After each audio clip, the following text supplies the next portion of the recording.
ਸਤਿ ਸ਼੍ਰੀ ਅਕਾਲ। ਤੁਸੀਂ ਜੁੜੇ ਹੋਏ ਹੋ ਪੰਜਾਬੀ ਰੇਡੀਓ USA ਦੇ ਨਾਲ ਤੇ ਮੈਂ ਹਾਂ ਪ੍ਰਵੀਨ ਸ਼ਰਮਾ ਲੈ ਕੇ ਹਾਜ਼ਰ ਹਾਂ programme update California. Update California programme ਦੇ ਵਿੱਚ ਕਈ ਅਹਿਮ ਤੇ ਕਈ ਖਾਸ ਖਬਰਾਂ ਤੇ ਚਰਚਾ ਕਰਨ ਦੇ ਲਈ, ਜਾਣਕਾਰੀਆਂ ਸਾਂਝੀਆਂ ਕਰਨ ਦੇ ਲਈ ਜੁੜ ਚੁੱਕੇ ਨੇ ਹਰਜੋਤ ਸਿੰਘ ਖਾਲਸਾ ਜੀ। ਹਰਜੋਤ ਸਿੰਘ ਜੀ, ਸਤਿ ਸ਼੍ਰੀ ਅਕਾਲ, ਸਵਾਗਤ ਹੈ ਜੀ। ਸਤਿ ਸ਼੍ਰੀ ਅਕਾਲ, ਧੰਨਵਾਦ ਜੀ ਆਇਆਂ ਨੂੰ। ਪੰਜਾਬੀ ਰੇਡੀਓ USA ਦੇ ਜਿੰਨੇ ਵੀ ਸਰੋਤੇ ਸਾਡੇ ਸਾਰੇ ਹੀ AM ਸਟੇਸ਼ਨਸ, FM ਸਟੇਸ਼ਨਸ, ਘਰਾਂ ਦੇ ਵਿੱਚ ਰੇਡੀਓ ਸੈਟਸ ਦੇ ਰਾਹੀਂ, ਟੈਲੀਫੋਨ ਦੇ ਰਾਹੀਂ, ਫੇਸਬੁੱਕ, YouTube ਤੇ ਲਾਈਵ ਦੇਖ ਰਹੇ ਹੋ, ਸੁਣ ਰਹੇ ਹੋ, ਸਾਰਿਆਂ ਨੂੰ ਜੀ ਆਇਆਂ ਨੂੰ ਤੇ ਬਹੁਤ ਹੀ ਪਿਆਰ ਤੇ ਸਤਿਕਾਰ ਭਰੀ ਸਤਿ ਸ਼੍ਰੀ ਅਕਾਲ। ਸਰੋਤਿਓ, ਅੱਜ ਜੂਨ ਦੀ 12 ਤਰੀਕ ਆ ਤੇ ਦਿਨ ਜਿਹੜਾ ਉਹ ਬੁੱਧਵਾਰ ਆ ਤੇ ਤੁਹਾਡੇ ਲਈ ਸ਼ਾਮ ਦਾ ਅਪਡੇਟ ਕੈਲੀਫੋਰਨੀਆ ਪ੍ਰੋਗਰਾਮ ਲੈ ਕੇ ਹਾਜ਼ਰ ਹੋਏ ਹਾਂ ਜੀ। ਅੱਗੇ ਵਧਣ ਤੋਂ ਪਹਿਲਾਂ ਧੰਨਵਾਦ ਕਰਦੇ ਚਲੀਏ ਸਪਾਂਸਰਸ ਦਾ, ਜਿਹੜੇ ਜ਼ਰੀਆ ਬਣਦੇ ਨੇ ਇਹਨਾਂ ਪ੍ਰੋਗਰਾਮਾਂ ਨੂੰ ਤੁਹਾਡੇ ਤੱਕ ਪਹੁੰਚਾਉਣ ਦੇ ਲਈ। ਖਾਲਸਾ ਇੰਸ਼ੋਰੈਂਸ ਏਜੰਸੀ ਵਾਲੇ, ਜਿਨ੍ਹਾਂ ਤੋਂ ਤੁਸੀਂ ਹਰ ਤਰੀਕੇ ਦੀ ਇੰਸ਼ੋਰੈਂਸ ਲੈ ਸਕਦੇ ਹੋ। ਇੰਸ਼ੋਰੈਂਸ ਬਾਰੇ ਪਤਾ ਕਰਨ ਦੇ ਲਈ ਇਹਨਾਂ ਦਾ ਨੰਬਰ ਹੈ 468-272-2500। ਇਹ 1992 ਤੋਂ ਲਗਾਤਾਰ ਇੰਸ਼ੋਰੈਂਸ ਬਿਜ਼ਨਸ ਦੇ ਵਿੱਚ ਸ਼ਾਨਦਾਰ ਸੇਵਾਵਾਂ ਦੇ ਰਹੇ ਨੇ ਤੇ ਅਮਰੀਕਾ ਭਰ ਦੇ ਵਿੱਚ ਇੰਸ਼ੋਰੈਂਸ ਕਰਦੇ ਨੇ। ਓਬਾਮਾ ਕੇਅਰ, ਮੈਡੀਕੇਅਰ ਜਾਂ ਫਿਰ ਕਵਰਡ ਕੈਲੀਫੋਰਨੀਆ ਬਾਬਤ ਪਾਲਿਸੀ ਕਰਵਾਉਣ ਦੇ ਲਈ, ਸਲਾਹ ਲੈਣ ਦੇ ਲਈ ਅੱਜ ਹੀ ਕਾਲ ਕਰੋ 468-272-2500 ਤੇ। ਟਰਕੀਆਨਾ ਇਮੀਗ੍ਰੇਸ਼ਨ ਲਾ ਫਰਮ ਵਾਲੇ, ਜੇ ਟਰਕੀਆਨਾ ਟੋਨੀ ਟਰਕੀਆਨਾ ਦੇ ਨਾਲ ਤੁਸੀਂ US ਇਮੀਗ੍ਰੇਸ਼ਨ ਬਾਬਤ ਕੋਈ ਵੀ ਸਲਾਹ ਕਰਨੀ ਹੈ, ਕੋਈ ਵੀ ਸਵਾਲ ਪੁੱਛਣਾ, ਤੇ ਇਹਨਾਂ ਦਾ ਨੰਬਰ ਹੈ 415-909-0503। ਗੁਰਬਚਨ ਸਿੰਘ ਨਾਗਰਾ ਸੈਕਰਾਮੈਂਟੋ, ਹਰਿੰਦਰ ਪੀਨ ਸੈਨ ਹੋਜ਼ੇ, ਮਨਜੀਤ ਸਿੰਘ ਫਰੀਮੋਂਟ, ਸਰਬਜੀਤ ਸਿੰਘ ਕੁਲਵਿੰਦਰ ਸਿੰਘ, ਸੁਰਜੀਤ ਸਿੰਘ ਚਾਹਲ ਯੂਬਾ ਸਿਟੀ, ਗੁਰਦੇਵ ਸਿੰਘ ਸੋਹਲ ਐਂਟੀਲਿਊਪ, ਸਰਬਜੀਤ ਸਿੰਘ ਤੇ ਪਰਿਵਾਰ ਐਲਗਰੋਵ, ਕਮਲਜੀਤ ਸਿੰਘ ਮੱਖਣ ਦੌਲਤਪੁਰੀਆ ਮੰਟੀਕਾ, ਕਰਨੈਲ ਸਿੰਘ ਰੰਧਾਵਾ ਟਰਲਕ ਤੇ ਕੁਲਦੀਪ ਸਿੰਘ ਸੰਘਾ, ਧਰਮ ਸਿੰਘ ਸੰਘਾ ਬੇਕਰਸਫੀਲਡ ਤੋਂ। ਇਹਨਾਂ ਸਾਰੇ ਹੀ ਸਪਾਂਸਰਸ ਦਾ ਬਹੁਤ ਬਹੁਤ ਧੰਨਵਾਦ। ਤੇ ਜੇਕਰ ਤੁਸੀਂ ਵੀ ਪੰਜਾਬੀ ਰੇਡੀਓ USA ਦੇ ਇਹਨਾਂ ਪ੍ਰੋਗਰਾਮਾਂ ਨੂੰ ਸਪਾਂਸਰ ਕਰਨਾ ਚਾਹੁੰਦੇ ਹੋ ਤਾਂ ਸਟੂਡੀਓ ਦਾ ਨੰਬਰ ਹੈ 408-272-5200 ਜੀ। ਅੱਜ ਦੀਆਂ ਖਬਰਾਂ ਵੱਲ ਆਈਏ ਤੇ ਫ੍ਰਿਜ਼ਨੋ ਦਾ ਪੁਲਿਸ ਚੀਫ ਜੋ ਆ ਉਸ ਨੂੰ ਅੰਡਰ ਇਨਵੈਸਟੀਗੇਸ਼ਨ ਸੀਗਾ। ਸੋ ਉਸ ਦੀ ਜਿਹੜੀ ਆ ਹੁਣ ਛੁੱਟੀ ਕੀਤੀ ਗਈ ਹੈਗੀ ਆ, ਉਹਨੂੰ ਲੀਵ ਦੇ ਉੱਤੇ ਪਾਇਆ ਗਿਆ ਹੈਗਾ ਆ। ਪਰਮਾਨੈਂਟ ਛੁੱਟੀ ਨਹੀਂ ਕੀਤੀ ਗਈ, ਪਰ ਉਹਨੂੰ ਪੈਕੋ ਵੈਲਡਰਾਮਾ ਜੋ ਆ ਉਸ ਨੂੰ ਲੀਵ ਦੇ ਉੱਤੇ ਪਾ ਦਿੱਤਾ ਗਿਆ। ਸਿਟੀ ਮੈਨੇਜਰ ਜੋ ਜਾਰਜ ਵਾਈਟ ਆ ਉਹਨਾਂ ਨੇ ਇਨਫੋਰਮ ਕੀਤਾ ਹੈਗਾ। ਵਾਲਡੇਰਾਮਾ ਕਾਫੀ ਇਨਵੈਸਟੀਗੇਸ਼ਨ ਦੇ ਅੰਡਰ ਸੀਗਾ ਫਰਵਰੀ ਮਹੀਨੇ ਤੋਂ ਤੇ ਮੇਅਰ ਜੈਰੀ ਡਾਇਰ ਜੋ ਆ ਉਹਨਾਂ ਨੂੰ ਵੀ ਪਤਾ ਸੀ। ਸੋ ਇੱਕ ਇਨਅਪਰੋਪਰੀਏਟ ਰਿਲੇਸ਼ਨਸ਼ਿਪ ਉਹਦਾ ਚੱਲ ਰਿਹਾ ਸੀ ਆਪਣੇ ਹੀ ਪੁਲਿਸ ਡਿਪਾਰਟਮੈਂਟ ਦੇ ਕਿਸੇ ਆਫੀਸਰ ਦੀ ਵਾਈਫ ਦੇ ਨਾਲ। ਸੋ ਇਹਦੇ ਨਾਲ ਕਾਫੀ ਪਿਛਲੇ ਕੁਝ ਕੁ ਹਫ਼ਤਿਆਂ ਤੋਂ ਮੀਡੀਆ ਦੇ ਵਿੱਚ ਬਦਨਾਮੀ ਹੋ ਰਹੀ ਸੀ ਫ੍ਰਿਜ਼ਨੋ ਪੁਲਿਸ ਡਿਪਾਰਟਮੈਂਟ ਦੀ। ਤੇ ਹੁਣ ਜੋ ਡਿਪਟੀ ਚੀਫ ਮਿੰਡੀ ਕੈਸਟੋ ਆ ਉਹਨਾਂ ਨੂੰ ਆਪਰੇਸ਼ਨਲ ਕੰਟਰੋਲ ਦੇ ਉੱਤੇ ਪਾਇਆ ਗਿਆ ਇਫੈਕਟਿਵ ਇਮੀਡੀਏਟਲੀ। ਦੋ ਸੋਰਸਸ ਫੈਮਲੀਅਰ ਜੋ ਹੈਗੇ ਆ ਬੀ ਦੇ ਨਾਲ, ਉਹਨਾਂ ਨੇ ਇਹ ਦੱਸਿਆ ਆ 2 ਸਾਲਾਂ ਤੋਂ ਜੋ ਇਸਦਾ ਇਹ ਰਿਲੇਸ਼ਨਸ਼ਿਪ ਚੱਲਦਾ ਸੀਗਾ ਤੇ 47 ਸਾਲਾਂ ਦਾ ਪੁਲਿਸ ਚੀਫ 2021 ਚ ਹੀ ਮੂਵ ਹੋਇਆ ਸੀ ਫ੍ਰਿਜ਼ਨੋ ਨੂੰ ਓਕਲਾਹੋਮਾ ਸਿਟੀ ਤੋਂ। ਸਿਟੀ ਲੀਡਰ ਜਿਹੜੇ ਆ ਉਹ ਚੁੱਪ ਰਹੇ ਇਸ ਰਿਲੇਸ਼ਨਸ਼ਿਪ ਦੇ ਬਾਰੇ, ਹਾਲਾਂਕਿ ਉਹਨਾਂ ਨੂੰ ਪਤਾ ਸੀ, ਪਰ ਬਾਅਦ ਦੇ ਵਿੱਚ ਜਦੋਂ ਮੀਡੀਆ ਦੇ ਵਿੱਚ ਆ ਗਿਆ ਤੇ ਹੁਣ ਜੋ ਆ ਫ੍ਰਿਜ਼ਨੋ ਪੁਲਿਸ ਆਫੀਸਰਸ ਐਸੋਸੀਏਸ਼ਨ ਦੀ ਜੋ ਯੂਨੀਅਨ ਆ ਉਹਨਾਂ ਨੇ ਬਹੁਤ ਗੁੱਸਾ ਜ਼ਾਹਰ ਕੀਤਾ ਵੀ ਇਹ ਕੀ ਹੋ ਰਿਹਾ, ਵੀ ਸਾਡਾ ਜਿਹੜਾ ਮੋਰਲ ਆ ਤੇ ਲੋਕਾਂ ਦੇ ਉੱਤੇ ਉਹਦਾ ਕੀ ਅਸਰ ਪਊਗਾ। ਸੋ ਉਹਨੂੰ ਦੇਖਦੇ ਹੋਏ ਹੁਣ ਜੋ ਫ੍ਰਿਜ਼ਨੋ ਦਾ ਪੁਲਿਸ ਚੀਫ ਆ ਉਹਨੂੰ ਲੀਵ ਦੇ ਉੱਤੇ ਪਾ ਦਿੱਤਾ ਗਿਆ ਹੈਗਾ ਜੀ। ਗਰਮੀ ਬਹੁਤ ਹੈ ਤੇ ਕੈਲੀਫੋਰਨੀਆ ਦੇ ਵਿੱਚ ਜਿਹੜੇ ਹਾਈਕਰਸ ਆ ਉਹਨਾਂ ਨੂੰ ਲੈਸਨ ਦੇਣ ਵਾਲੀ ਇੱਕ ਘਟਨਾ ਜਿਹੜੀ ਆ ਉਹ ਵਾਪਰੀ ਹੈ ਸਦਰਨ ਕੈਲੀਫੋਰਨੀਆ ਦੇ ਇਲਾਕਿਆਂ ਦੇ ਵਿੱਚ, ਜੋਸ਼ੂਆ ਟਰੀ ਨੈਸ਼ਨਲ ਪਾਰਕ ਦੇ ਨੇੜੇ ਤੇੜੇ।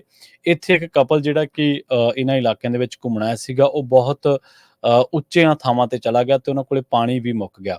ਉਹ ਇੰਨੇ ਕੁ ਫਿਜ਼ੀਕਲੀ ਜਿਹੜਾ ਉਹ ਕਮਜ਼ੋਰ ਪੈ ਗਏ, ਡੀਹਾਈਡਰੇਟ ਹੋ ਗਏ ਦੋਨੇ ਜਾਣੇ, ਇੱਕ ਬੀਬੀ ਤੇ ਇੱਕ ਨੌਜਵਾਨ, ਕਿ ਉਹਨਾਂ ਤੋਂ ਵਾਪਸ ਮੁੜਨਾ ਉਹਨਾਂ ਨੂੰ ਔਖਾ ਹੋ ਗਿਆ। ਉਸ ਤੋਂ ਬਾਅਦ ਉਹਨਾਂ ਨੇ 911 ਤੇ ਕਾਲ ਕੀਤੀ ਤੇ ਦੱਸਿਆ ਕਿ ਇਹਨੇ ਰਿਵਰਸਾਈਡ ਕਾਊਂਟੀ ਸ਼ੈਰਿਫ ਦਾ ਜਿਹੜਾ ਡਿਪਾਰਟਮੈਂਟ, ਉਹਨੇ ਦੱਸਿਆ ਕਿ ਬੰਦੇ ਨੇ 911 ਤੇ ਕਾਲ ਕੀਤੀ ਤੇ ਉਸ ਤੋਂ ਬਾਅਦ ਉਹਨੇ ਦੱਸਿਆ ਕਿ ਅਸੀਂ ਬਹੁਤ ਬੁਰੀ ਹਾਲਾਤ ਦੇ ਵਿੱਚ ਹਾਂ ਤੇ ਸਾਨੂੰ ਮਦਦ ਚਾਹੀਦੀ ਹੈ। ਉਸ ਤੋਂ ਬਾਅਦ ਇੱਕ ਹੈਲੀਕਾਪਟਰ ਦੀ ਮਦਦ ਦੇ ਨਾਲ ਇਹਨਾਂ ਨੂੰ ਰੈਸਕਿਊ ਕੀਤਾ ਗਿਆ।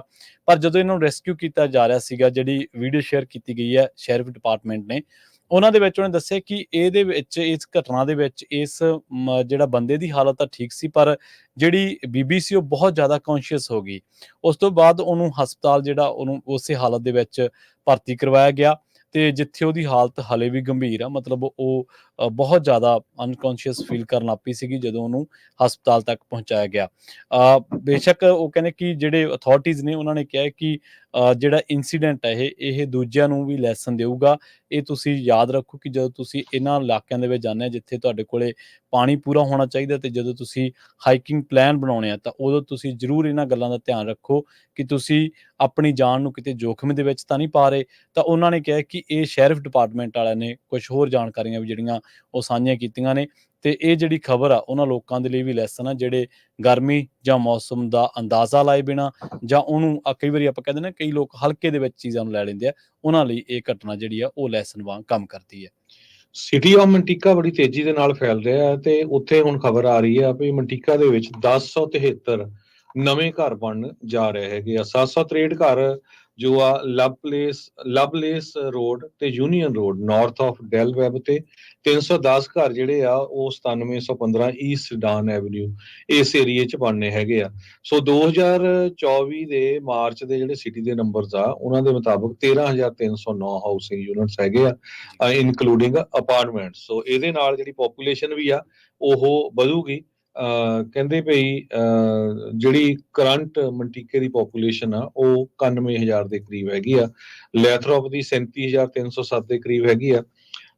ਤੇ ਇਸੇ ਤਰ੍ਹਾਂ ਰਿਪਨ ਦੀ 16,000, ਓਕਡੇਲ ਦੀ 23,000 ਤੇ 5 ਟਾਈਮਸ ਮੋਰ ਐਸਕਲੋਨ ਨਾਲੋਂ ਮੰਟੀਕੇ ਦੀ ਪੋਪੂਲੇਸ਼ਨ ਹੋ ਰਹੀ ਹੈਗੀ ਆ। ਸੋ ਮੰਟੀਕਾ ਬੜੀ ਤੇਜ਼ੀ ਨਾਲ ਫੈਲ ਰਿਹਾ ਹੈਗਾ। ਇੱਦਾਂ ਹੀ ਇੱਕ ਖਬਰ ਮੰਟੀਕੇ ਨਾਲ ਰਿਲੇਟਡ ਹੋ ਰਿਹਾ ਪਈ, ਸਟਰ ਹੈਲਥ ਉਹ 17,000 ਸਕੁਅਰ ਫੁੱਟ ਦੀ ਆਪਣੀ ਫੈਸਿਲਿਟੀ ਜੋ ਆ ਉਹ ਔਰਚਰਡ ਵੈਲੀ ਤੇ ਜੇਸੀ ਪੈਨੀ ਦਾ ਜਿੱਥੇ ਸਟੋਰ ਸੀ ਉਹਦੀ ਜਗ੍ਹਾ ਦੇ ਉੱਤੇ ਖੋਲਣ ਜਾ ਰਹੇ ਆ ਤਾਂ ਕਿ ਉਹ ਮੰਟੀਕਾ, ਲੇਥਰੋਪ, ਟ੍ਰੇਸੀ ਏਰੀਏ 'ਚ ਜੋ ਵਸਦੇ ਲੋਕ ਹੈਗੇ ਆ ਉਹਨਾਂ ਨੂੰ primary care, diagnostic imaging, lab services ਉਹ ਪ੍ਰੋਵਾਈਡ ਕਰ ਸਕਣ। ਜੀ, ਅਗਲੀ ਖਬਰ ਦੇ ਵੱਲ ਵਧੀਏ ਤੇ ਜਿਹੜੇ ਲੋਕ ਕਈ ਵਾਰੀ ਆਪਾਂ ਦੇਖਦੇ ਹਾਂ ਕਿ ਬਹੁਤ ਜ਼ਿਆਦਾ ਬੁਰੇ ਤਰੀਕੇ ਦੇ ਨਾਲ ਉਹਨਾਂ ਦੀ ਡਰਾਈਵਿੰਗ ਬੜੀ ਮਾੜੀ ਹੁੰਦੀ ਹੈ ਤੇ ਦੂਜਿਆਂ ਦੀ ਕਈ ਵਾਰੀ ਜਾਨ ਜੋਖਮ ਦੇ ਵਿੱਚ ਪਾ ਦਿੰਦੇ ਆ।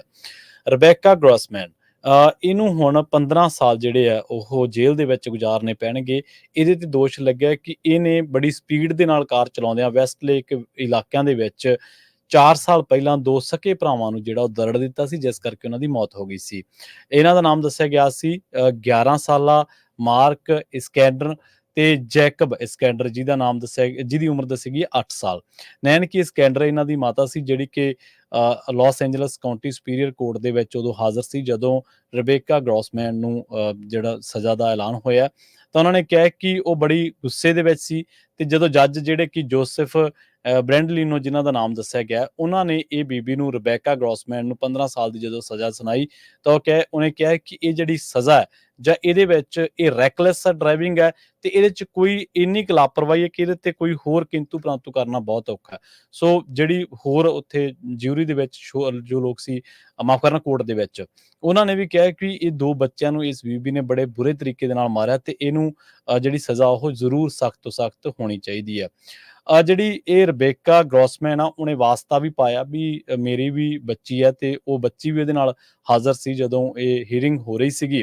ਪਰ ਉਹ ਕਹਿੰਦੇ ਕਿ ਨਹੀਂ, ਤੂੰ ਇੱਕ ਬੇਗੁਨਾਹ 2 ਬੱਚਿਆਂ ਨੂੰ ਜਿਹੜਾ ਬੜੇ ਬੁਰੇ ਤਰੀਕੇ ਦੇ ਨਾਲ ਦਰੜਿਆ ਤੇ ਉਹਨਾਂ ਤੋਂ ਉਸ ਤੋਂ ਬਾਅਦ ਤੂੰ ਕਹਿੰਦੇ ਕਿ ਉਹਨਾਂ ਨੂੰ ਕੁਛ ਹੋਰ ਵੀ ਫਸਟ ਏਡ ਤੱਕ ਵੀ ਪਹੁੰਚਾਉਣ ਦੀ ਜਿਹੜੀ ਕੋਸ਼ਿਸ਼ ਹੈ ਉਹ ਨਹੀਂ ਸੀ ਕੀਤੀ। ਕੋਰਟ ਦੇ ਵਿੱਚ ਜਦੋਂ ਇਹ ਹੀਅਰਿੰਗ ਹੋ ਰਹੀ ਸੀਗੀ ਤੇ ਉਹਨੂੰ ਇਹ ਵੀ ਕਿਹਾ ਗਿਆ ਕਿ ਇਹਨੇ 47,000 ਕੁਛ ਡਾਲਰ ਜਿਹੜੇ ਆ ਉਹ ਸਕੈਂਡਰ ਫੈਮਿਲੀ ਨੂੰ ਦੇਣ ਦੀ ਵੀ ਗੱਲ ਇਹਨੂੰ ਕਹੀ ਹੈ ਸਜ਼ਾ ਦੇ ਵਿੱਚ ਹੀ ਹੈ। ਤੇ ਜਿਹੜੀ ਆਲਰੇਡੀ ਡੋਨੇਟ ਕੀਤਾ ਗਿਆ ਸੀ ਇਹਨਾਂ ਦੀ ਫੈਮਿਲੀ ਨੂੰ $25,000 ਫਿਊਨਰਲ ਐਕਸਪੈਂਸਸ ਸੀ ਉਹਨਾਂ ਦੇ ਮਾਮਲੇ ਦੇ ਵਿੱਚ। ਤੇ ਰਬੈਕਾ ਗ੍ਰੋਸਮੈਨ ਦੀ ਜਿਹੜੀ ਫੈਮਿਲੀ ਸੀ ਉਹਨਾਂ ਨੇ ਵੀ ਇਸ ਉੱਤੇ ਕੋਈ ਕਿੰਤੂ ਨਹੀਂ ਕੀਤਾ ਕਿਉਂਕਿ ਜੱਜ ਬਹੁਤ ਗੁੱਸੇ ਦੇ ਵਿੱਚ ਸੀ ਤੇ ਜਿਹੜੇ ਵਕੀਲ ਸੀਗੇ ਉਹਨਾਂ ਨੇ ਵੀ ਕਿਹਾ ਕਿ ਉਹ ਬੇਗੁਨਾਹਾਂ ਦੇ ਕਤਲ ਦੇ ਮਾਮਲੇ ਦੇ ਵਿੱਚ ਇਹੋ ਜਿਹੀ ਸਜ਼ਾ ਜਿਹੜੀ ਆ ਉਹ ਹੋਣੀ ਚਾਹੀਦੀ ਹੈ। ਤੇ ਇਹਨਾਂ ਦੀ ਜਿਹੜੀ ਬੱਚਿਆਂ ਦੀ ਮਾਂ ਸੀ ਜਿਹੜੀ ਹੀਅਰਿੰਗ ਦੇ ਵਿੱਚ ਮੌਜੂਦ ਸੀ, ਜੈਕਬ ਇਸਕੈਂਡਰ, ਉਹ ਕਹਿੰਦੀ ਕਿ ਮੇਰੇ ਕੋਲੇ ਹੁਣ ਕੱਖ ਵੀ ਨਹੀਂ ਰਿਹਾ, ਮੇਰਾ ਸਾਰਾ ਕੁਛ ਇਹਦੀ ਇੱਕ ਲਾਪਰਵਾਹੀ ਨੇ ਜਿਹੜਾ ਉਹ ਤਬਾਹ ਕਰ ਦਿੱਤਾ। ਅਗਲੀ ਖਬਰ ਵਿੱਚ ਚਲੀਏ। ਸੈਨੋਜ਼ੇ ਦੇ ਇੱਕ ਐਲੀਮੈਂਟਰੀ ਸਕੂਲ ਦੇ ਵਿੱਚ ਬਿਹੇਵੀਅਰਲ ਥੈਰਾਪਿਸਟ ਜੋ ਸੀਗਾ ਬੰਦਾ ਜੌਬ ਕਰਦਾ ਸੀ, ਉਸ ਨੂੰ ਹੁਣ ਅਰੈਸਟ ਕੀਤਾ ਗਿਆ ਚਾਈਲਡ ਸੈਕਸ ਕ੍ਰਾਈਮ ਦੇ ਅੰਡਰ। ਜੀ ਸੈਨੋਜ਼ੇ ਦੀ ਪੁਲਿਸ ਡਿਪਾਰਟਮੈਂਟ ਨੇ ਕਿਹਾ ਵੀ ਉਹ 48 ਸਾਲਾਂ ਦੇ ਸੈਂਟਾ ਕਲਾਰਾ ਦੇ ਰਹਿਣ ਵਾਲੇ ਬੰਦੇ ਨੂੰ, ਜਿਸ ਦਾ ਨਾਮ ਨਿਊਨੇਜ਼ ਕਰਕੇ ਦੱਸਿਆ ਗਿਆ ਆ, ਉਹਨੂੰ ਇਨਵੈਸਟੀਗੇਟ ਕਰ ਰਹੇ ਸੀ ਵੀ ਉਸਨੇ 14 ਸਾਲਾਂ ਦੀ ਇੱਕ ਬੱਚੀ ਦੇ ਨਾਲ ਛੇੜਖਾਨੀ ਕੀਤੀ, ਉਹਨੂੰ ਅਸੌਲਟ ਕੀਤਾ ਗਿਆ ਹੈਗਾ। ਜਿਹੜੀ ਬੱਚੀ ਸੀ ਉਹ ਸਪੈਸ਼ਲ ਨੀਡਸ ਵਾਲੀ ਸੀਗੀ, ਤੇ ਇਹ ਵੀ ਡਿਟਰਮਨ ਕੀਤਾ ਗਿਆ ਵੀ ਇਸ ਨੇ ਮਲਟੀਪਲ ਟਾਈਮਸ ਕੀਤਾ ਹੈਗਾ। ਇਹ ਸੈਨੋਜ਼ੇ ਪੁਲਿਸ ਡਿਪਾਰਟਮੈਂਟ ਦੇ ਸਪੋਕਸਪਰਸਨ ਸਟੇਸੀ ਸ਼ੀ ਉਹਨਾਂ ਨੇ ਦੱਸਿਆ ਹੈਗਾ। ਇੱਕ ਬੱਚੀ ਦੇ ਰਿਸ਼ਤੇਦਾਰ ਨੇ ਵੀ ਕਿਹਾ ਵੀ ਉਸਨੇ ਵੀ ਇਦਾਂ ਦੀ ਚੀਜ਼ ਜਿਹੜੀ ਆ ਵਿਟਨੈਸ ਕੀਤੀ ਸੀਗੀ। ਡਿਟੈਕਟਿਵਸ ਨੇ ਕਿਹਾ ਵੀ ਹੁਣ ਇਸ ਬੰਦੇ ਨੂੰ ਸੈਂਟਾ ਕਲਾਰਾ ਜੇਲ੍ਹ ਦੇ ਵਿੱਚ ਪੁੱਟ ਕਰ ਦਿੱਤਾ ਗਿਆ ਹੈ on suspicion of sexually assaulting a minor. ਤੇ ਸੋ ਇਦਾਂ ਦੀਆਂ ਚੀਜ਼ਾਂ ਵੀ ਜਿਹੜੀਆਂ ਸਕੂਲਾਂ 'ਚ ਵਾਪਰ ਜਾਂਦੀਆਂ ਆ। ਜੀ ਜਿੱਥੇ ਸਕੂਲਾਂ 'ਚ ਆਪਣੇ ਬੱਚੇ ਜਾਂਦੇ ਆ, ਟੀਚਰਾਂ ਦਾ ਹੋਰ ਵੀ ਜਿਹੜੇ EMPLOYEES ਆ ਉਹਨਾਂ ਦਾ ਧਿਆਨ ਰੱਖਣਾ ਚਾਹੀਦਾ ਤੇ ਬੱਚਿਆਂ ਨਾਲ ਗੱਲਬਾਤ ਜ਼ਰੂਰ ਕਰਨੀ ਚਾਹੀਦੀ ਹੈ। ਜੀ ਜੀ ਬਿਲਕੁਲ। ਅਗਲੀ ਖਬਰ ਦੇ ਵੱਲ ਵਧੀਏ ਤੇ ਗੱਲ ਕਰੀਏ। ਜਿਹੜੀ ਖਬਰ ਆ ਉਹ ਟੀਨਏਜ ਦੇ ਨਾਲ ਟੀਨਏਜ ਉਮਰ ਦੇ ਨਾਲ ਜੁੜੇ 3 ਜਵਾਕਾਂ ਦੀ ਹੈ। ਇਹਨਾਂ ਦੇ ਵਿੱਚੋਂ ਜਿਹੜਾ ਪੁਲਿਸ ਨੇ ਅਰੈਸਟ ਕੀਤਾ ਕੇਡਨ ਡਿਟਲੈਫਸਨ, ਮਾਫ ਕਰਨਾ, ਉਹਨੂੰ ਅਰੈਸਟ ਕੀਤਾ ਗਿਆ। ਉਹਦੀ ਉਮਰ ਮਹਿਜ਼ 18 ਸਾਲ ਹੈ। ਇਹਦੇ ਉੱਤੇ ਦੋਸ਼ ਲੱਗੇ ਨੇ ਕਿ ਇਹ ਟੀਨਏਜ ਬੱਚੀਆਂ, ਇੱਕ 13 ਸਾਲ ਤੇ ਇੱਕ 16 ਸਾਲ, ਉਹਨਾਂ ਨੂੰ ਆਪਦੇ ਝਾਂਸੇ ਦੇ ਵਿੱਚ ਫਸਾਉਂਦਾ ਸੀ ਤੇ ਫਿਰ ਉਹਨਾਂ ਤੋਂ ਗਲਤ ਕੰਮ ਜਿਹੜਾ ਉਹ ਕਰਾਉਂਦਾ ਸੀਗਾ। ਇਹਦੇ ਉੱਤੇ ਦੋਸ਼ ਲੱਗੇ ਨੇ ਇਹਨਾਂ ਬੱਚੀਆਂ ਨੂੰ ਸੈਕਸ ਟ੍ਰੈਫਿਕਿੰਗ ਦੇ ਵਿੱਚ ਧੱਕਣ ਦੇ। ਪੁਲਿਸ ਨੇ ਇਹਨੂੰ ਅਰੈਸਟ ਕੀਤਾ ਹੈ। ਕਾਫੀ ਲੰਬੇ ਸਮੇਂ ਤੋਂ ਇਹਦੀ ਇਨਵੈਸਟੀਗੇਸ਼ਨ ਚੱਲ ਰਹੀ ਸੀਗੀ। ਜਿਹੜੀ ਸੈਕਰਾਮੈਂਟੋ ਸ਼ੈਰਿਫ ਦੇ ਡਿਪਟੀਜ਼ ਨੇ ਜਿਹੜੀ ਜਾਣਕਾਰੀ ਦਿੱਤੀ ਹੈ ਉਸ ਮਾਮਲੇ ਦੇ ਵਿੱਚ, ਤੇ ਉਹ ਕਹਿੰਦੇ ਕਿ ਕਾਫੀ ਟਾਈਮ ਤੋਂ ਇਨਵੈਸਟੀਗੇਸ਼ਨ ਚੱਲ ਰਹੀ ਸੀਗੀ ਤੇ ਜੁਵਲਾਈਨ ਜਿਹੜੇ ਸੀ ਉਹ ਅੰਗੇਜ ਸੀਗੇ ਪ੍ਰੋਸਟੀਟਿਊਸ਼ਨ ਦੇ ਮਾਮਲਿਆਂ ਦੇ ਵਿੱਚ ਤੇ ਹੋਰ ਵੈਟ ਐਵੀਨਿਊ ਦੇ ਇਲਾਕਿਆਂ ਦੇ ਵਿੱਚ ਇਹਦੀਆਂ ਕੁਝ ਸ਼ੱਕੀ ਹਰਕਤਾਂ ਪੁਲਿਸ ਨੇ ਨੋਟ ਕੀਤੀਆਂ ਤੇ ਉਸ ਤੋਂ ਬਾਅਦ ਇਹਦੇ ਤੇ ਨਜ਼ਰ ਰੱਖੀ। ਹੁਣ ਇਹਨੂੰ ਅਰੈਸਟ ਕੀਤਾ ਗਿਆ ਤੇ ਇਹਦੇ ਤੋਂ 2 ਜਿਹੜੀਆਂ ਬੱਚੀਆਂ ਨੇ 13 ਸਾਲਾਂ ਦੀ, ਇੱਕ 16 ਸਾਲਾਂ ਦੀ, ਜਿਹਦੀ ਆਪਾਂ ਆਇਡੈਂਟੀਫਿਕੇਸ਼ਨ ਜਿਹੜੀ ਆ ਉਹ ਜੱਗ ਜ਼ਾਹਰ ਨਹੀਂ ਕਰ ਸਕਦੇ, ਤਾਂ ਉਹਨਾਂ ਨੂੰ ਬਾਅਦ ਦੇ ਵਿੱਚ ਜਿਹੜੀਆਂ ਉਹਨਾਂ ਨੂੰ ਪੁਲਿਸ ਨੇ ਆਪਣੀ ਹਿਰਾਸਤ ਦੇ ਵਿੱਚ ਲੈ ਲਿਆ ਤੇ ਇਹਨੂੰ ਸੈਕਰਾਮੈਂਟੋ ਕਾਉਂਟੀ ਮੇਨ ਜੇਲ੍ਹ ਦੇ ਵਿੱਚ ਭੇਜ ਦਿੱਤਾ ਤੇ ਇਹਨੂੰ 1 ਮਿਲੀਅਨ ਬੇਲ ਜਿਹੜੀ ਹੈ ਇਸ ਦੇ ਉੱਤੇ ਰੱਖੀ ਗਈ ਹੈ। ਸੋ ਹੁਣ ਲੋਕ ਕਾਫੀ ਹੈਰਾਨ ਨੇ। ਲੋਕ ਕਹਿੰਦੇ ਕਿ ਏਡੇ ਏਡੇ 17 18 ਸਾਲ ਦੇ ਜਿਹੜੇ ਟੀਨਏਜਰ ਨੇ ਜਾਂ ਜਿਹੜੇ ਬੱਚੇ ਨੇ ਉਹ ਇੰਨੇ ਸ਼ਾਤਰ ਦਿਮਾਗ ਨੇ ਕਿ ਅਗਵਾ ਤੱਕ ਕਰਕੇ ਤੇ ਬਾਅਦ ਦੇ ਵਿੱਚ ਉਹਨਾਂ ਬੱਚਿਆਂ ਤੋਂ ਉਹ ਗਲਤ ਤਰੀਕਿਆਂ ਦੇ ਨਾਲ ਗੈਰ ਸਮਾਜੀ ਕੰਮ ਕਰਵਾਉਂਦੇ ਨੇ। ਸੋ ਟੀਨੇਜ ਜਿਹੜੀ ਉਮਰ ਆ ਇਹਦੇ ਵਿੱਚ ਵੀ ਕਈ ਵਾਰੀ ਲੋਕ ਜਿਹੜੇ ਨੇ ਉਹ ਕੁਰਾਹੇ ਪੈ ਜਾਂਦੇ ਨੇ ਕੁਝ ਕੁ ਪੈਸਿਆਂ ਦੇ ਲਾਲਚ ਕਰਕੇ। ਜੀ, ਅਗਲੀ ਖਬਰ ਆ, ਬੜੀ ਧਿਆਨ ਦੇ ਨਾਲ ਸੁਣਿਓ। ਕਹਿੰਦੇ ਪਈ ਕੈਲੀਫੋਰਨੀਆ ਦੇ ਕੋਲ ਬਿਲੀਅਨਸ ਆਫ ਡਾਲਰ ਹੈਗੇ ਅਨਕਲੇਮਡ ਪਏ ਹੈਗੇ ਆ ਬਹੁਤ ਸਾਰੇ ਰੈਜ਼ੀਡੈਂਟਸ ਦੇ। ਕਈਆਂ ਨੂੰ ਇੰਸ਼ੋਰੈਂਸ ਦੇ ਪੈਸੇ ਵਾਪਸ ਆਉਂਦੇ ਆ, ਬਿਜਲੀ ਦਾ ਬਿੱਲ ਵਾਪਸ ਆਉਂਦਾ, ਕਿਸੇ ਨੂੰ ਬੈਂਕ ਵੱਲੋਂ ਕੁਝ ਵਾਪਸ ਆਇਆ, ਜਾਂ ਜਿੱਥੇ ਕੰਮ ਕਰਦੇ ਆ ਤੁਹਾਡਾ ਚੈੱਕ ਸੀਗਾ ਨਹੀਂ ਡਿਪੋਜ਼ਿਟ ਹੋਇਆ। ਸੋ ਉਹ ਕਾਫੀ ਲੰਮਾ ਸਮਾਂ ਹੋਲਡ ਕਰਨ ਤੋਂ ਬਾਅਦ ਉਹ ਸਟੇਟ ਦੇ ਕੋਲ ਚਲੇ ਜਾਂਦੇ ਆ ਤੇ ਸਟੇਟ ਵਾਲਿਆਂ ਨੇ ਉਹ ਸਾਂਭ ਕੇ ਪੈਸੇ ਰੱਖੇ ਹੁੰਦੇ ਆ। ਪਰ ਹੁਣ ਉਹ ਕਹਿ ਰਹੇ ਆ ਵੀ ਜੇ ਬਿਲੀਅਨਸ ਆਫ ਡਾਲਰ ਨਾ ਯੂਜ਼ ਕੀਤੇ ਤੇ ਉਹ ਅਲਟੀਮੇਟਲੀ ਸਟੇਟ ਦੇ ਕੋਲ ਚਲੇ ਜਾਊਗਾ। ਤੁਸੀਂ ਬੜਾ ਈਜ਼ੀ ਆ unclaimed property state of California ਦੇ ਵੈਬਸਾਈਟ ਤੇ ਜਾ ਕੇ ਦੇਖ ਸਕਦੇ ਆ, ਆਪਣਾ ਨਾਮ ਪਾ ਕੇ ਕਿੰਨੇ ਕੁ ਪੈਸੇ ਤੁਹਾਡੇ ਜਿਹੜੇ ਉੱਥੇ ਪਏ ਹੈਗੇ ਆ। ਸੋ ਅਸੈਂਬਲੀ ਮੈਂਬਰ ਜਿਹੜੇ ਸਟੇਟ ਦੇ ਹੈਗੇ ਮਿਗਲ ਸੈਂਟੀਆਗੋ, ਉਹਨਾਂ ਨੇ ਇਹ ਕਿਹਾ ਆ ਵੀ ਉਹ ਬਹੁਤ ਸਾਰੇ ਸਾਲਾਂ ਤੋਂ ਗੱਲਬਾਤ ਕਰ ਰਹੇ ਆ ਸਟੇਟ ਕੰਟਰੋਲਰ ਆਫਿਸ ਦੇ ਨਾਲ ਰਲ ਕੇ ਵੀ ਜਿਹੜੇ ਲੋਕਾਂ ਦੇ ਪੈਸੇ ਪਏ ਹੈਗੇ ਆ ਉਹਨਾਂ ਨੂੰ ਉਹ ਵਾਪਸ ਦਿੱਤੇ ਜਾਣ। ਸੋ ਉਸਨੇ ਆਪ ਵੀ ਖੁਦ ਕਹਿੰਦੇ ਵੀ $10,000 ਤੋਂ ਵੱਧ ਜਿਹੜਾ ਆ ਰਿਕਵਰ ਕੀਤਾ ਹੈਗਾ। ਸੋ ਬਹੁਤ ਸਾਰੇ ਜਿਹੜੇ ਸਾਡੇ ਸਰੋਤੇ ਸੁਣ ਰਹੇ ਹੈਗੇ ਆ ਉਹਨਾਂ ਨੂੰ ਜ਼ਰੂਰ ਚੈੱਕ ਕਰ ਲੈਣਾ ਚਾਹੀਦਾ ਹੈਗਾ। ਕੰਟਰੋਲਰ ਆਫਿਸ ਨੇ ਇਹ ਕਿਹਾ ਵੀ $13 ਬਿਲੀਅਨ ਸਟੇਟ ਆਫ ਕੈਲੀਫੋਰਨੀਆ ਦੇ ਕੋਲ ਪਿਆ ਹੈਗਾ ਜਿਹੜਾ ਲੋਕਾਂ ਦਾ ਆ, ਲੋਕਾਂ ਨੂੰ ਦੇਣ ਵਾਲਾ ਹੈਗਾ। ਕੈਲੀਫੋਰਨੀਆ ਸਟੇਟ ਕੰਟਰੋਲਰ ਮਲੀਆ ਕੋਹੇਨ ਉਹਨਾਂ ਨੇ ਇਹ ਦੱਸਿਆ ਹੈਗਾ। ਕਹਿੰਦੇ ਵੀ ਅਸੀਂ ਨਹੀਂ ਚਾਹੁੰਦੇ ਵੀ ਸਾਡੇ ਕੋਲ ਪੈਸਾ ਬੈਠਾ ਰਹੇ ਤੇ ਅਸੀਂ ਚਾਹੁੰਦੇ ਵੀ ਜਿਹੜੇ ਲੋਕਾਂ ਦਾ ਪੈਸਾ ਆ ਉਹਨਾਂ ਦੇ ਕੋਲ, ਲੋਕਾਂ ਕੋਲ, ਚਾਹੇ ਉਹ ਸਮਾਲ ਬਿਜ਼ਨੈਸਿਸ ਆ ਜਾਂ ਕਮਿਊਨਿਟੀ ਦੇ ਕੋਲ ਆ, ਉਹ ਬਿਲਕੁਲ ਚਲੇ ਜਾਵੇ। ਸੋ ਸਰਚ ਫॉर ਅਨਕਲੇਮਡ ਪ੍ਰਾਪਰਟੀ ਤੁਸੀਂ ਜਦੋਂ ਤੁਸੀਂ ਪਾਓਗੇ ਕੈਲੀਫੋਰਨੀਆ ਦੇ ਵਿੱਚ ਤੇ ਉੱਥੇ ਆ ਜਾਂਦਾ, ਉੱਥੇ ਜਾ ਕੇ ਫਿਰ ਤੁਸੀਂ ਆਪਣਾ ਨਾਮ ਵਗੈਰਾ ਪਾ ਕੇ ਸਰਚ ਕਰ ਸਕਦੇ ਹੋ ਤੇ ਐਡਰੈਸ ਪਾ ਕੇ ਤੁਹਾਨੂੰ ਪਤਾ ਲੱਗ ਜਾਊਗਾ ਕਿੰਨੇ ਕੁ ਜਿਹੜੇ ਤੁਹਾਡੇ ਪੈਸੇ ਆ ਉਹ ਉੱਥੇ ਪਏ ਹੈਗੇ। ਜੀ। ਕਈ ਵਾਰੀ ਆਪਾਂ ਜਦੋਂ ਇੰਡੀਆ ਦੇ ਬਾਰੇ ਗੱਲਬਾਤ ਕਰਦੇ ਹਾਂ ਤੇ ਫੂਡ ਦੀ ਗੱਲ ਕਰਦੇ ਹਾਂ ਤੇ ਆਪਾਂ ਅਣਗੌਲਿਆ ਕਰ ਦਿੰਦੇ ਹਾਂ ਕਈ ਚੀਜ਼ਾਂ ਨੂੰ ਕਿ ਜੇ ਕੋਈ ਲੰਘੀ ਐਕਸਪਾਇਰੀ ਡੇਟ ਵਾਲਾ ਆਪਾਂ ਫੂਡ ਕਿਤੇ ਦੁਕਾਨ ਤੇ ਦੇਖਦੇ ਹਾਂ, ਉਹ ਉੱਥੇ ਕੋਈ ਏਡੀ ਗੱਲ ਨਹੀਂ ਮੰਨੀ ਜਾਂਦੀ, ਪਰ ਇੱਧਰ ਉਹ ਬਹੁਤ ਵੱਡੀ ਗੱਲ ਆ।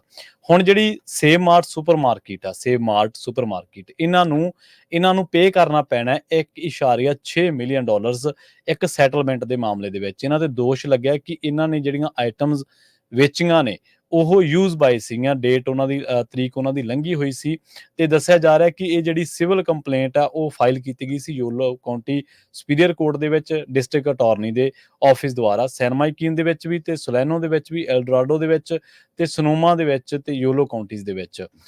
ਉਹਨਾਂ ਨੇ ਕਲੇਮ ਕੀਤਾ ਸੀ ਵੱਖ-ਵੱਖ ਜਿਹੜੀਆਂ ਇਹ ਕੰਪਲੇਂਟ ਸੀਗੀਆਂ।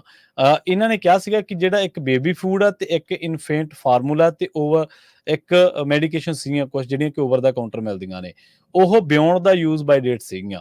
ਮਤਲਬ ਉਹਨਾਂ ਨੂੰ ਐਕਸਪਾਇਰੀ ਡੇਟ ਜਿਵੇਂ ਆਪਾਂ ਕਹਿ ਦਿੰਦੇ ਹਾਂ ਉਸ ਤਰੀਕੇ ਦੇ ਨਾਲ ਤੇ ਆਈਟਮਸ ਜਿਹੜੀਆਂ ਵੇਚੀਆਂ ਗਈਆਂ ਇਹ ਸੇਵ ਮਾਰਟ ਸਟੋਰਸ ਦੇ ਉੱਤੇ, ਕੁਛ ਕੁ ਲੱਕੀ ਸਟੋਰ ਦੇ ਉੱਤੇ, ਕੁਛ ਫੂਡ ਮੈਕਸ ਤੇ ਮੈਕਸ ਫੂਡ ਜਿਹੜੇ ਵੈਲਿਊ ਸਟੋਰਸ ਨੇ ਉਹਨਾਂ ਦੇ ਉੱਤੇ ਇਹ ਵੇਚੀਆਂ ਗਈਆਂ। ਹੁਣ ਕਹਿੰਦੇ ਕਿ ਸੇਵ ਮਾਰਟ ਜਿਹੜਾ ਉਹ ਔਨ ਕਰਦਾ ਤਕਰੀਬਨ 185 ਸੁਪਰ ਮਾਰਕੀਟਸ ਇਸ ਕੈਲੀਫੋਰਨੀਆ ਸਟੇਟ ਦੇ ਵਿੱਚ। ਹਾਲੇ ਤੱਕ ਕੰਪਨੀ ਨੇ ਕੋਈ ਵੀ ਜਿਹੜੀ ਕਸਟਮਰ ਦੀ ਕੰਪਲੇਂਟ ਹੈ ਉਹ ਹਾਲੇ ਤੱਕ ਐਡਮਿਟ ਨਹੀਂ ਕੀਤੀ ਤੇ ਇਹ ਵੀ ਨਹੀਂ ਦੱਸਿਆ ਕਿ ਕੋਈ ਕਸਟਮਰ ਜਿਹੜਾ ਕੋਈ ਗਾਹਕ ਜਿਹੜਾ ਇਹਨਾਂ ਚੀਜ਼ਾਂ ਨੂੰ ਵਰਤਣ ਦੇ ਨਾਲ ਹਾਰਮ ਹੋਇਆ। ਪਰ ਫਿਰ ਵੀ ਉਹਨਾਂ ਨੂੰ $1.6 ਮਿਲੀਅਨ ਜਿਹੜੇ ਨੇ, ਲਗਭਗ $16 ਲੱਖ ਜਿਹੜੇ ਨੇ ਉਹ ਸੈਟਲਮੈਂਟ ਦੇ ਵਿੱਚ ਉਹਨਾਂ ਨੂੰ ਪੇ ਕਰਨੇ ਪੈਣਗੇ। ਅਗਲੀ ਖਬਰ ਵੱਲ ਚਲੀਏ ਤੇ ਕੈਲੀਫੋਰਨੀਆ ਦੇ ਵਿੱਚ ਕਾਫੀ ਵੱਡੀ ਗਿਣਤੀ ਦੇ ਵਿੱਚ ਕਈ ਕੰਪਨੀਆਂ 'ਚ ਲੇ-ਆਫ ਹੋ ਰਹੀ ਹੈਗੀ ਆ। ਅੱਜ ਐਜੀਲੈਂਟ ਟੈਕਨੋਲੋਜੀ ਨੇ ਦੱਸਿਆ ਵੀ ਬੇ ਏਰੀਏ ਦੀ ਕੰਪਨੀ ਜਿਹੜੀ $38 ਬਿਲੀਅਨ ਵਰਥ ਹੈਗੀ ਆ, ਉਹ 184 ਲੋਕਾਂ ਨੂੰ ਲੇ-ਆਫ ਕਰਨ ਜਾ ਰਹੀ ਆ। ਇਸੇ ਤਰ੍ਹਾਂ ਸਿਲੀਕਨ ਵੈਲੀ ਲਾਈਫ ਸਾਇੰਸਿਸ ਜੋ ਕੰਪਨੀ ਹੈਗੀ ਆ ਉਹ 184 ਲੋਕਾਂ ਨੂੰ ਲੇ-ਆਫ ਕਰਨ ਜਾ ਰਹੀ ਆ। ਇਸੇ ਤਰ੍ਹਾਂ Silicon Valley biotech firm jobs more than 150 Bay Area jobs. So ਕੱਲਾ ਆਈਟੀ ਦੇ ਵਿੱਚ ਨਹੀਂ, ਮੈਡੀਕਲ ਸਾਇੰਸਸ ਦੇ ਵਿੱਚ ਵੀ ਕਾਫੀ ਜ਼ਿਆਦਾ ਜਿਹੜੀ ਆ ਲੇ ਆਫ ਹੋ ਰਹੀ ਹੈਗੀ ਆ, ਕਿਉਂਕਿ ਜਿਹੜੀ ਮਾਰਕੀਟ ਆ ਉਹ ਆਪਾਂ ਨੂੰ ਪਤਾ ਹੀ ਆ ਵੀ ਬੜੀ ਸਟਰੋਂਗ ਨਹੀਂ ਹੈਗੀ। ਇਨਫਲੇਸ਼ਨ ਦੇ ਨੰਬਰ ਤਾਂ ਆਏ ਹੈਗੇ ਆ, ਪਰ ਕਹਿੰਦੇ ਪਿਛਲੇ ਜਿਹੜੇ ਮਹੀਨੇ ਨਾਲੋਂ ਘਟੇ ਹੈਗੇ ਆ ਜਾਂ ਪਿਛਲੇ ਸਾਲ ਨਾਲੋਂ, ਪਰ ਓਵਰਆਲ ਤਾਂ ਹਜੇ ਵੀ ਜਿਹੜੀਆਂ ਚੀਜ਼ਾਂ ਆ ਉਹ ਕਾਫੀ ਮਹਿੰਗੀਆਂ ਹੈਗੀਆਂ ਆ। ਸੋ ਇਸੇ ਤਰ੍ਹਾਂ ਜੇ ਮਾਰਕੀਟ ਦੀ ਵੀ ਗੱਲ ਕਰਦੇ ਜਾਈਏ ਤੇ ਡਾਓ ਜੋਨ ਇੰਡਸਟਰੀਅਲ ਜਿਹੜਾ ਆ ਉਹ ਵੀ ਡਾਊਨ ਗਿਆ। S&P ਇੰਡੈਕਸ ਤੇ ਨੈਸਡੈਕ ਜਿਹੜਾ ਆ ਉਹ ਥੋੜੇ ਜਿਹੇ ਅਪ ਗਏ ਸੀਗੇ। ਮਾਰਕੀਟ ਵੀ ਕਾਫੀ ਸ਼ੇਕੀ ਹੈਗੀ ਆ ਇਸ ਟਾਈਮ ਦੇ ਉੱਤੇ, ਕਿਉਂਕਿ ਉਹ ਵਾਚ ਕਰ ਰਹੇ ਆ ਵੀ ਜਿਹੜੀ ਫੈਡਰਲ ਰਿਜ਼ਰਵ ਬੋਰਡ ਆ ਉਹ ਇੰਟਰਸਟ ਰੇਟ ਵਧਾਊਗਾ ਜਾਂ ਨਹੀਂ ਵਧਾਊਗਾ ਜਾਂ ਸੇਮ ਰੱਖੂਗਾ, ਇਹ ਕਿੱਥੇ ਕੁ ਜਾਣਾ ਹੈਗਾ ਆ, ਉਹਦੇ ਉੱਤੇ ਬਹੁਤ ਕੁਝ ਡਿਪੈਂਡ ਕਰਦਾ ਹੈਗਾ। ਜੀ, ਤੇ ਜੇਕਰ ਡਾਲਰ ਦੀ ਕੀਮਤ ਦੀ ਗੱਲ ਕਰਦੇ ਜੇ ਕਰੰਸੀ ਦੇ ਬਾਰੇ ਜਾਣਕਾਰੀ ਦਿੰਦੀ ਜਾਏਗੀ ਤਾਂ $1 ਦੀ ਕੀਮਤ ਰਹੀ ਹੈ ਇੰਡੀਆ ਦੇ $83.51 ਦੇ ਬਰਾਬਰ। $1 ਦੀ ਕੀਮਤ ਰਹੀ ਹੈ ਪਾਕਿਸਤਾਨ ਦੇ $278.58 ਦੇ ਬਰਾਬਰ ਤੇ $1 ਦੀ ਕੀਮਤ ਕੈਨੇਡੀਅਨ ਡਾਲਰ ਦੇ ਮੁਤਾਬਕ ਰਹੀ ਹੈ, ਮੁਤਾਬਕ ਜੇ ਕਹਿ ਸਕੀਏ $1 ਤੇ 37 ਸੈਂਟ ਦੇ ਬਰਾਬਰ ਇਹ ਜਿਹੜੀ ਹੈ $, ਦੀ ਕੀਮਤ ਰਹੀ ਹੈ। ਸੋ ਇੱਥੇ ਹੀ ਸਾਨੂੰ ਦੋਵਾਂ ਨੂੰ ਤੁਸੀਂ ਦਿਓ ਇਜਾਜ਼ਤ। ਬਹੁਤ ਬਹੁਤ ਧੰਨਵਾਦ। ਸਤਿ ਸ਼੍ਰੀ ਅਕਾਲ।